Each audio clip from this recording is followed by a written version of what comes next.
الذي خلق 7 سماوات طباقا ما ترى في خلق الرحمن من تفاوت فارجع البصر هل ترى من فطور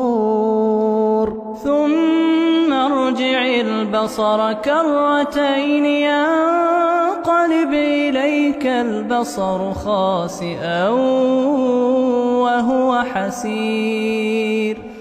ولقد زينا السماء الدنيا بمصابيح وجعلناها رجوما للشياطين وأعتدنا لهم عذاب السعير وللذين كفروا بربهم عذاب جهنم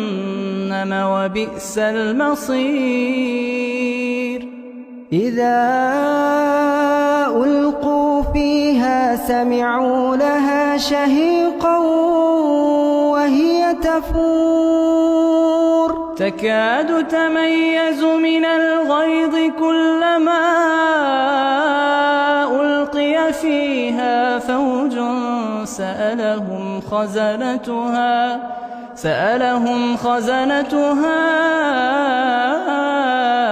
ألم يأتكم نذير قالوا بلى قد جاءنا نذير فكذبنا وقلنا ما نزل الله من شيء إن أنتم إلا في ضلال كبير وقالوا لو كنا نسمع أو نعقل ما كنا في أصحاب السعير فاعترفوا بذنبهم فسحقا لأصحاب السعير إن الذين يخشون ربهم بالغيب لهم مغفرة وأجر كبير.